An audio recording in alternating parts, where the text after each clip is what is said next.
আজকে আলোচনা করব স্ক্যাবিস ক্রিম সম্পর্কে।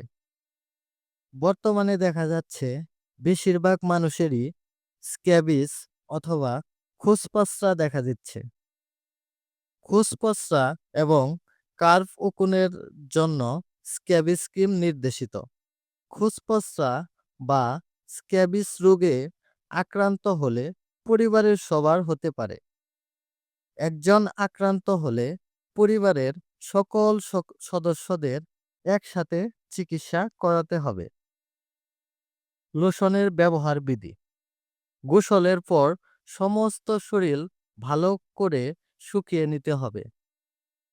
2 বছরের কম শিশুদের ক্ষেত্রে স্ক্যাবিস ক্রিম ঘাড়ে, কানে, মাথায় এবং মুখমণ্ডলে ভালো করে লাগাতে হবে। মুখের চারিদিকে ব্যবহার করা থেকে বিরত থাকতে হবে। পরিবারের সকল সদস্যের কাপড়, সাবান ও গরম পানি দিয়ে ভালো করে ধুয়ে ফেলতে হবে।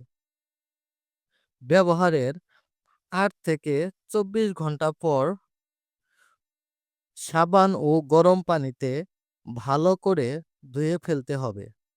8 ঘন্টার মধ্যে পানিতে ধুয়ে গেলে পুনরায় লাগাতে হবে।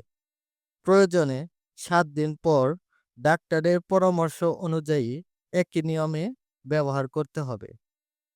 আর যদি চুলকানি বেশি হয় সেক্ষেত্রে ফিকজো 120 ট্যাবলেট প্রতি রাত্রে একটি করে খাবেন এবং বাচ্চাদের ক্ষেত্রে ফিকজো সিরাপ হয়, যা ডাক্তারের পরামর্শ অনুযায়ী খেতে হবে।